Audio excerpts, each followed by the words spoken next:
Waking up and the stars align. SSG, I'm in my prime. Hey, wanna join the gang, but you ain't got ties. Pulling right up, right where you reside. But it's okay, the bands had me help. Alright, man, we back with another stream. As y'all know, per usual, I like to react to these little mini like commentary horror films or whatever. So today is gonna be a little bit Christmas themed, and we're gonna react to those. I couldn't really find that many Christmas horror movies, but it's one on here that I thought was pretty interesting that I watched recently, and it's a commentary channel that reacted to it. It's after this Home Alone one. So we're gonna check out this Brandon DTM video, you know, the classic Home Alone. He reacting to it, so let's give our intake on it. All right, bet. Benito, Tayon, you said at least one of us was able to stream. Nah, for real, bro. We gotta get you a LAN cable. So the movie opens up and we back in my hood, y'all. Chicago, Illinois. Home sweet home. And if I'm being real, there is no way this crib is in the city. You see how nice this shit is? These niggas probably live in goddamn displays claiming that they from the rack. Yo, what's your favorite Christmas movie? Knowing. We enter the house and 12 is trying to... If I'm being honest. Maybe Dutch. That's like an older movie. You gotta know. If you know, you know. To talk to these kids to get some information, and these kids are straight ignoring him. I'm talking about they wouldn't even piss on this nigga if he was on fire. And I like that out of y'all. Even the white folks know not to talk to the pigs. Maybe y'all not so bad after all. And did this horny fuck just look at auntie's ass? I caught you. Nah, his ass is freaked out, but he just like me for real. I can't even be mad. Mom is packing her bags trying to get ready for this trip to Paris, and yes, you heard me correctly, a Christmas trip to Paris, France. Not Paris, Texas, bitch. Paris, France. What kind of money do these niggas have? My family's probably not warm when it's around Christmas time, but how y'all feel about traveling somewhere that's warm during Christmas? I feel like that's something you gotta get used to. I'm so used to being like it being Christmas time and it's cold. Took my Puerto Rican ass to Humboldt Park to go sledding for Christmas. If I told my mom I wanted to go to Paris, she would have looked at me crazy as hell. So anyways, Kevin is mad because Unc is not letting him watch the new Sophie Rain leaks and shit. I'd be mad too. Mom ain't trying to deal with it, so she tells him to leave, and he says this shit.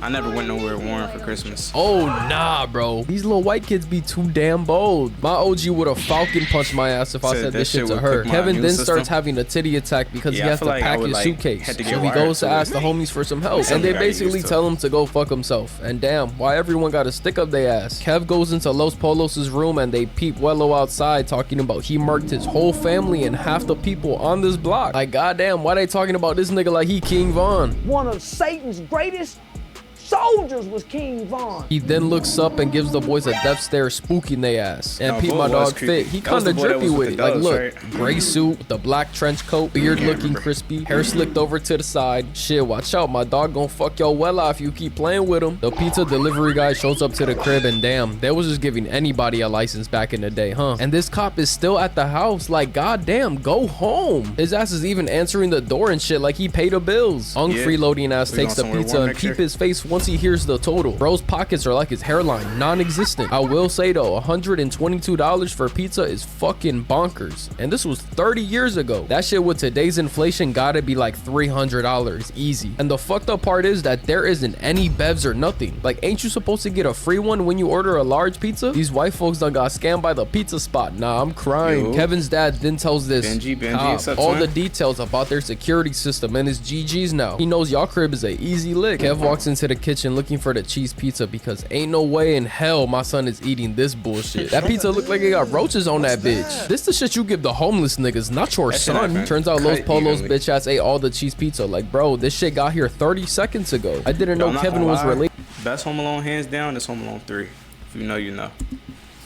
It's a fucking Kirby. Kevin gets mad because duh, and tackles bro knocking milk all over the plane tickets and passports, and the whole family is mad at him like ain't no way, it be your own family, whole bloodline full of ops. Mom grabs Kevin, taking him upstairs, and the pizza guy finally gets paid. But I just have one question: why the fuck is this nigga still here, bro? Go home. At this point you're trespassing. Like, why are you still here? His ass is fiending and asks him if they going on vacation. And I promise you bro, Kevin's mom could not hold fucking water. And she tells the cop that they're leaving tomorrow morning to Paris. And bro says, don't worry, your crib is in good hands. And I know you fucking lying. I wouldn't even trust this man to bag my groceries, let alone wash my fucking house. Cop or not, I don't care. I know he's a phony. I know he's a fake. We get upstairs and listen to this dialogue between a mother and her child. Get upstairs. I am upstairs, dummy. Is this nigga serious? Oh my fucking god. This little bastard is insane. Kevin goes up the stairs and she tells him that she doesn't want to see him for the rest of the night. And he says this. I didn't want to see you again for the rest of my whole life. And I didn't want to see anybody else either.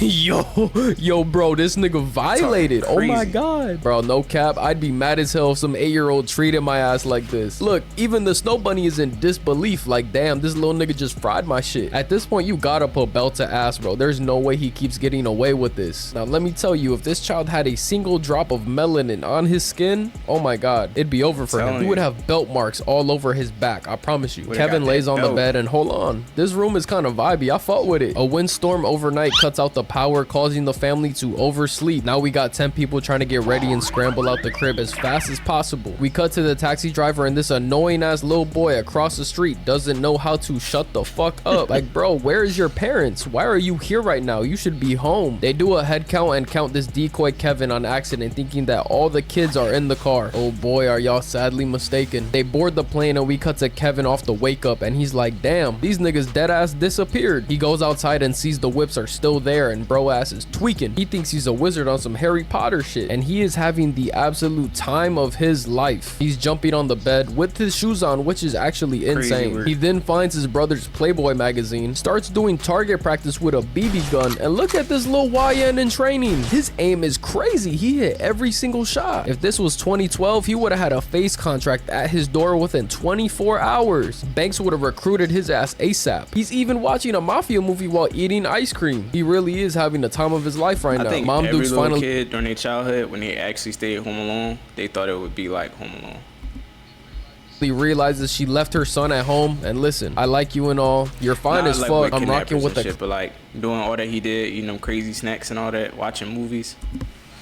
Classy MILF aura you got going on, but L fucking mom, bro. All I'ma say though, my mother could never ever do some shit like this. We then see the cop from earlier and turns out he's a thug. Not like you couldn't see that from a mile away. And they're plotting on Kevin's crib. And no cap, that's a W plan because Kevin is lacking right now. Bro fell asleep watching The Grinch, but even in his sleep, bro got 99 awareness and wakes up once he hears the goons trying to break into the crib. He comes up with a 200 IQ play, turning on all the lights, scaring away Dumb and Dumber. The family lands in Paris and they boom gang the phone away from this bitch to call for help. And nah, me personally, random French hoe, I would not let that slide, but that's just me though. We cut back to Kevin and he's hyping himself up, talking about he gotta be the man of the house. Where y'all scary ass niggas at? Y'all ain't on shit for real. Niggas be fake demons. And the old man jump scares bro back into the crib, got his ass doing the Tom and Jerry scream. Mom calls the cops and send an officer over to check on Kevin, but bro is spooked out of his boots. He ain't opening the door for nobody. You better get a house key and open that shit the normal way because my son ain't opening nothing. The family leaves mom at the airport by herself so she could get a flight back home, and damn, they do not give a single fuck about Kevin. They're like, damn, Kevin's at the crib alone? That's crazy, gang. Yo, what we finna do in Paris though? At least mom is now trying to do anything to get back home to her baby, trying to make up for being one of the worst moms in TV history. Tony Soprano's mom takes the cake when it comes to that shit. That bitch was evil. Kevin's at the crib on his grown man shit, and okay, I see you. That aftershave burned like a bitch, huh? Lil bro is bored and he just starts doing dumb shit and climbs on these shelves, and literally the whole thing comes crashing down. And oh fuck no, this big ass spider is just running loose now. I would have burned the whole house to the ground. I do not play that shit. Like, I'm not scared of spiders or anything. I don't have arachnophobia. Just the idea of not knowing where it is absolutely terrifying. Like, what if I go to take a shit and the spider's in the toilet and it bites me on my ass? I'm screwed.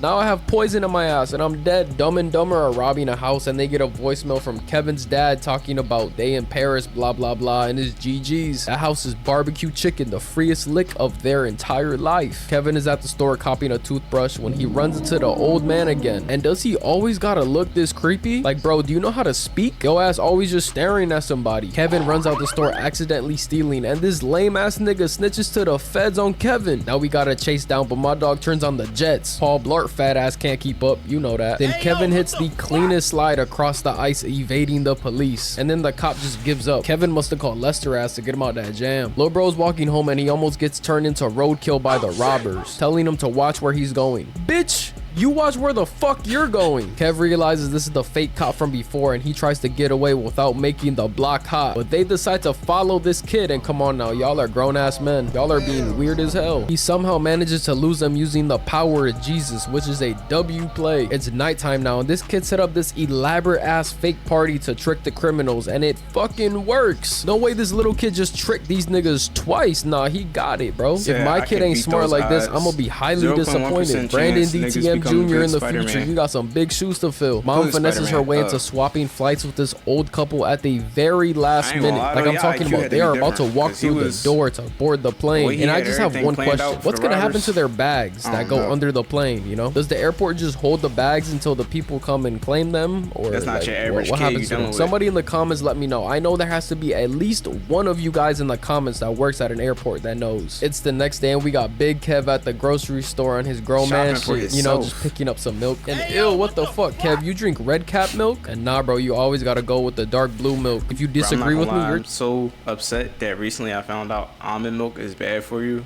I love almond milk, bro. Just wrong. He gets in line to check out and this bitch has a million fucking questions talking about, are you here alone? Where's your parents? Where do you live? Like, goddamn hoe, are you the feds? Nosy ass bit. Like, if you don't do your job and bag my groceries, I got places to be. We see Kev doing laundry and washing the dishes, and no cap, this kid is way more advanced than like 80% of the kids today. There's 8-year-olds that don't even know how to wipe their own ass, and this little kid is doing housework. Tweedledum is trying to break into the crib, but Kevin plays the mafia movie from earlier, scaring him away. Got his ass hitting the deck, oh scary ass. And not gonna lie, fireworks in the crib is insane. This kid got some balls on him, I can't even lie. They find out Kevin is home alone and plan on coming back at nighttime to break in, but he overhears their plan and shit's about to get real. Mom ends up getting a ride from the Pillsbury Doughboy who's trying to rizz her up with his clarinet, and gang, that shit was at. Christmas movie is, like I said, probably be Dutch. If y'all seen that, a lot of people don't know what that is though. But again, that could probably be a Thanksgiving movie. But I'll tell you what the worst Christmas movie is. Polar Express. Polar Express, every time that come on, I fall asleep. I can't do it. Can't do it. Polar Express, terrible. I can't even tell you the plot. It's just boring. Like, I fall asleep every time it comes on. Kevin pulls up on bootleg Santa Claus, who's smoking a Black and Mild, but he doesn't care. He just needs him to deliver a message to the real Santa Claus, saying that all he wants for Christmas is his family back. And when y'all really think about it, that shit is so sad. Bootleg Santa is pretty much like, I'll try, but here, take 3 Tic Tacs instead. Like, thank you, I guess. What I'm gonna do with this shit? Bro is basically walking all over town by himself and ends up at church on Christmas Eve, which is probably where you should be. I ain't gonna lie, that's a smart play by him. And he runs into Wello and they finally have a conversation. Kev has a convo with him about their family, and turns out the old man is cool as hell. He just looks creepy, but he's a chill guy for real. Kev gets back to the crib and decides to lock in. He gotta hold down the fort. I'm the type of nigga stand on business, nigga. One man arm against 50, nigga. My son is cooking, setting up all these booby traps, and I swear to God, this little nigga gotta be part Mexican because he's extremely crafty and efficient. Do you see what he's doing? He built a zip line from his house to the treehouse in 5 minutes. Clock strikes 9 and Kevin grabs his toolie and it's game time. The criminals think shit is sweet and starts clowning Kevin at the door, but he ain't gonna tolerate any disrespect and pokes the gun through the doggy door, shooting bro in his huevos. Got his ass speaking like Donald Duck. So because this nigga's an idiot, he puts his head through the door and comes face to face with the toolie, and lil bro beams his shit. This one goes around the front and slips on the icy steps, shattering his spine. Meanwhile, this one slips on the icy stairs too. Y'all backs are all fucked up. Bro manages to get up and slips on the ice again, literally almost destroying his neck. Like, how is he still alive after that? This guy manages to get into the basement and eats an iron to the face, and I can already see the CTE forming in his cranium. This one finally gets to the front door and grabs the doorknob completely. He burning your hand, he electrocuting you, he dropping paint cans on your head. At that point, just find a whole nother crib. Like, it's cool, you got it. ignoring that shit is fire red. He got a big ass M imprinted on his hand for the rest of his life now. Like, ain't no way you let an 8-year-old brand you. That's actually crazy. This goofy ends up stepping on a nail and dumbass opens the door, getting the top of his head burned to a crisp. And I'm just wondering how it's not even about like robbing the crib. They just want to fuck young boy up. Get their get back.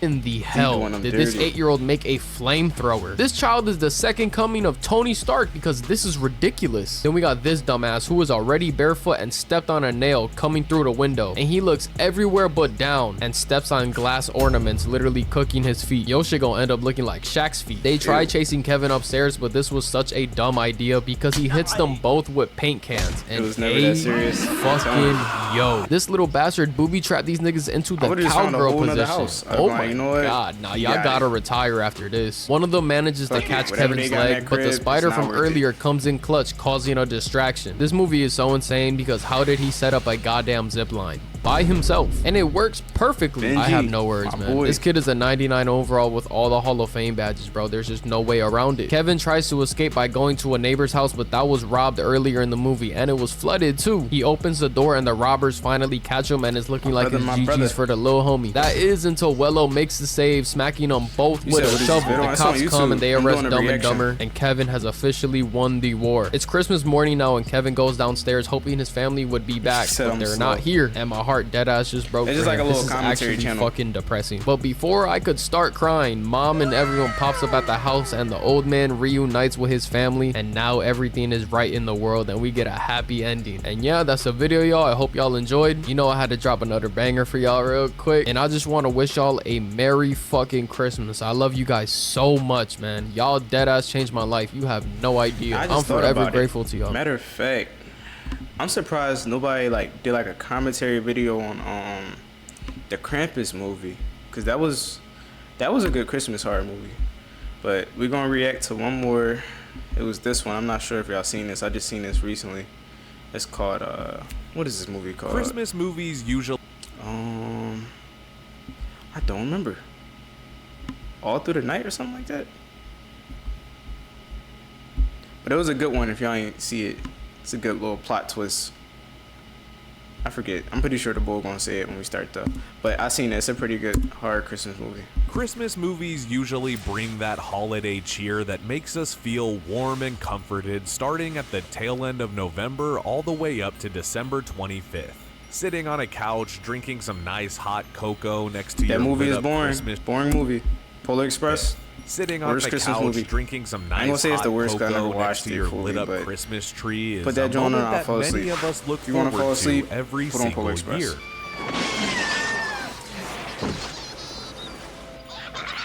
Now, let's talk Christmas films that are etched in holiday cinema history. Sure, you've got your Home Alones, your How the Grinch Stole Christmases, Die Hard, and even that loony Turbo Time toy chaser, Die Hard a Jingle Christmas All the movie, Way though? with Arnold Schwarzenegger. Oh, no. Sure, they're all Christmas That's like the biggest staples, debate but of like, what about mixing it up and popping movie? in a psychological like Christmas film just of around Yuletide Christmas terror? time. We're not talking about Bob Clark's OG slasher film Black Christmas, or that Christmas creature feature show Krampus, or Gremlins. Let's unearth a truly surprising, shocking film that crept under everyone's radar in 2016. We're discussing the home invasion thriller that strays from that simple horror formula that we're all used to seeing, and it flips it on its head. It also captures that Christmas aesthetic feel, even when it's caked in its macabre, high-intensity mind games of pure doom and gloom.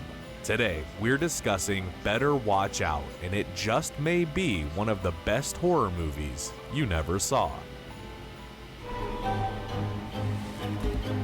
Intro.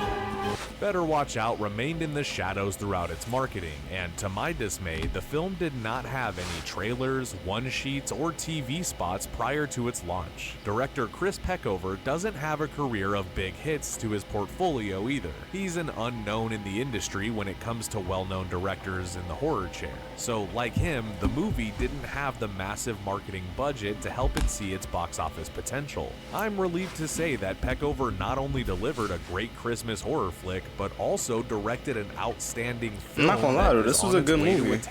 I'm surprised it didn't get more attention than it did. Crowd pleaser during the holiday season for us horror fans.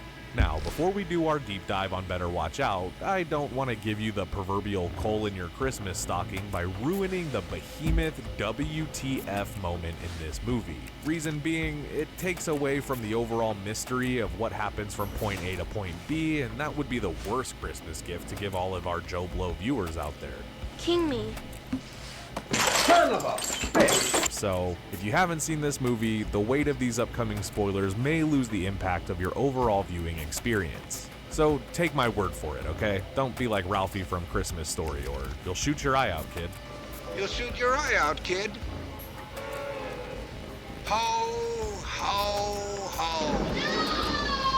Better Watch Out kicks off by giving us a sense of community within its tight-knit town during a chilly December night. I'm not gonna lie, I'm sorry if his video is putting y'all to sleep. On her way to the Lerner residence, but this is a good movie. 12-year-old Luke while his parents go out for the night. When Ashley pulls up, we're displayed with a house that Clark Griswold could cream his pants over. Everybody come out quick, look at the lights!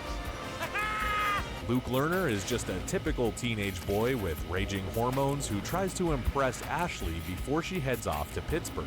Luke's friend Garrett knocks Luke's chances down. By the way, that's more, his babysitter. But to be honest, he had the deck stacked against him from the beginning. You know, considering that she's a handful of years older than him and is already in a relationship. But this doesn't stop our friend Luke from getting his licks in through some unwanted advances. You know what? Can we just have Santa bring this kid a blow-up doll? That would be great.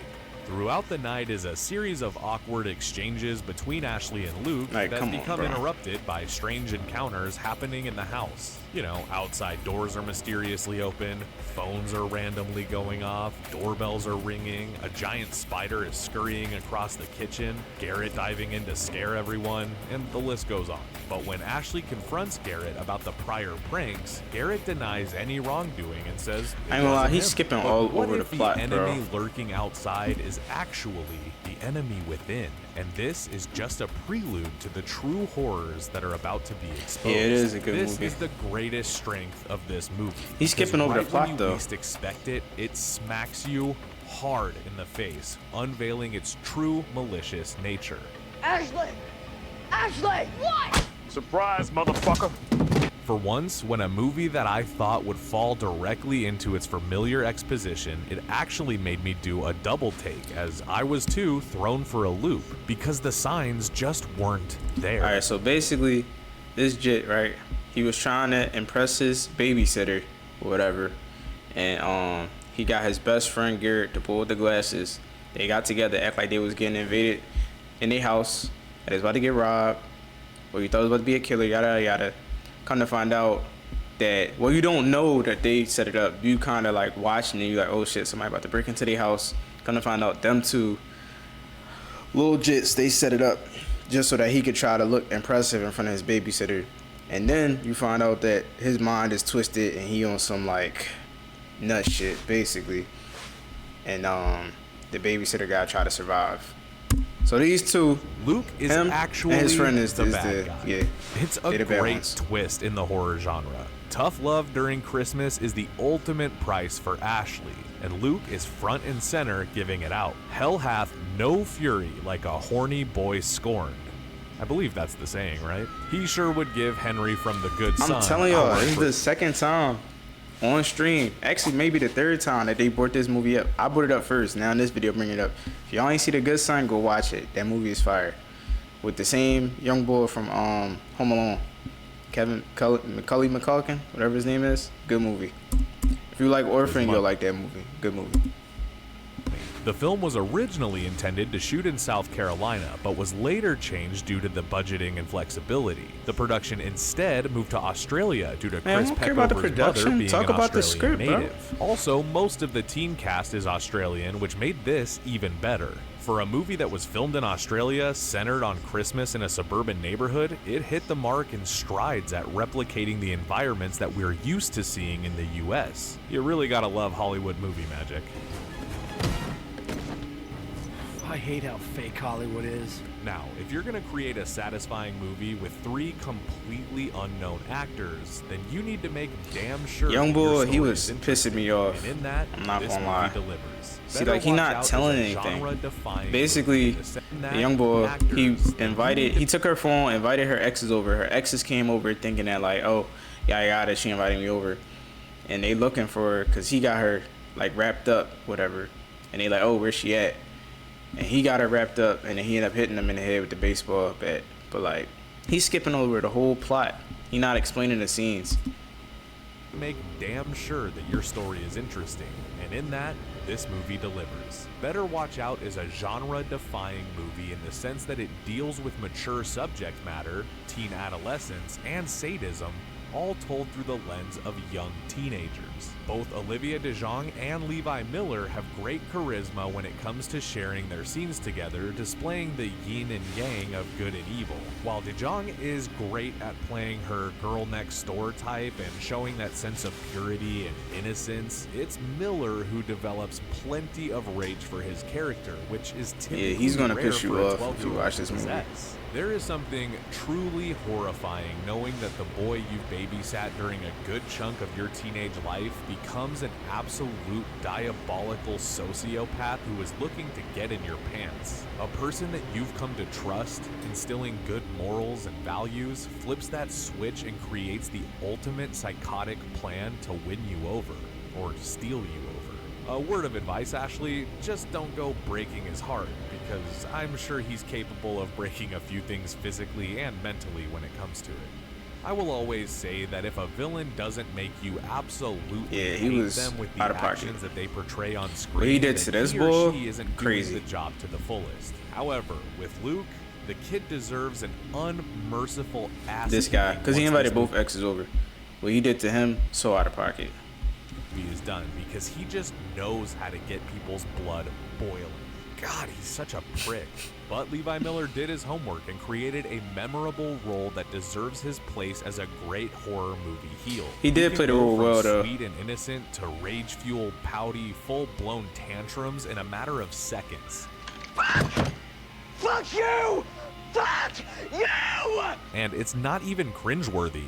It's spectacularly believable. It really is a sight to see and a massive pro to the film for only Levi Miller to keep well within his grasp. Better Watch Out lends a great supporting cast as well. Ed Oxenbould, that scene right there, and he was looking like that, is also a solid choice as he shows the teenage rebellious wise-ass phase even when things go a little too far. Then there's Luke's mother and father, played by Patrick Warburton and Virginia Madsen, who have a great comedic dynamic together, and especially Warburton, who displays that corny, trying too hard father who may have a little bit of a thing for Ashley, or maybe that's just my opinion. But either way, it gives off some major creep vibes that only Warburton could display. Throw in one of Ashley's boyfriends, Jeremy, played by Stranger Things powerhouse Dacre Montgomery, and you have an absurdly well-rounded cast. Did y'all watch the new season yet?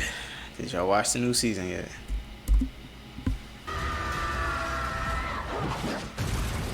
Christmas horror films usually focus on the embodiment of Christmas. You know, carolers, families making snowmen outside, Christmas music to set the mood, enjoying the decorated houses on the block. It's all there in Better Watch Out. Just like Black Christmas in the 70s, they both 100% feel like Christmas movies and display a certain authenticity to them. They both have that atmosphere that displays Christmas time. Call it the world's greatest oxymoron in cinema when it comes to Christmas horror, but it adds a great element that screws with the perception of the viewer and tells us that death comes knocking around the corner even in the merriest and most feel-good time of the year. Sure, this time of year, I'll watch Christmas Vacation like the rest of you, but that doesn't mean that I won't also throw in a little Silent Night, Deadly Night for good measure. Better Watch Out was released digitally on October 6, 2017, and bro, it's crazy how under the radar this movie a box went, office haul of just $188,000. I'm surprised the budget wasn't pretty jaw-dropping considering how good and captivating this movie I'm surprised really the budget was on so Rotten low. Tomatoes, the film has a critical reception of 89%, like, which is a as good much as they sign put in that movie, like, I'm surprised the budget was that low, but the movie was still good though nonetheless.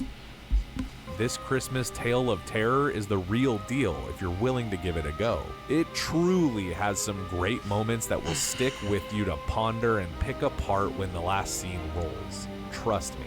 Overall, Better Watch Out is a great movie, especially a great Christmas flick to watch every holiday season. When a movie is advertised one way but goes off the rails in another, you've done an incredible job of keeping me invested. It plays like funny games meets I would put it in Christmas, maybe like top kids. 5 It of provides like Christmas a horror great movies. psychological premise because it spends time on the themes of growing up and dealing with rejection and your first love, albeit a very sinister and twisted flip on those components. And while it may not hold a candle to other movies like Krampus, Gremlins, and the OG Black Christmas, it still deserves a place in my top 10 Christmas horror films due to the depth and overall twist. It has excellent cinematography, strong acting by its leads, a good atmosphere and set decoration, as well as some unique kills involving a paint can, a lawnmower, and a shotgun. If you're a babysitter, do not watch this top movie, one right or now. you might get some anxiety during your next outing. Happy holidays to all, and to all, a good fright. But yeah, all around, good movie. Good Christmas horror movie. Again, I just wanted to come on here to just do this little reaction to these commentary videos that I myself enjoy. Hopefully y'all enjoy them too. Next stream will probably be next Tuesday. I'm gonna try to set up a schedule. It should be every Tuesday. I'm not really sure on what time yet. I'm gonna say times between maybe 2 p.m. to 7 p.m. I just uploaded a new video today on the main channel. It was a vlog from when I went to DreamCon. So yeah, make sure y'all stay tuned in. Go check out that new vlog. I appreciate everybody that tuned into the stream, and I'll catch y'all next week. Video hammer, bitch, we knocking at your door. Shock to hit you with that lightning slugger, fucking up your nose. And anything can happen, we both aiming at your cold. Rocks from dust and ashes, hit 'em with that hammer like we throw.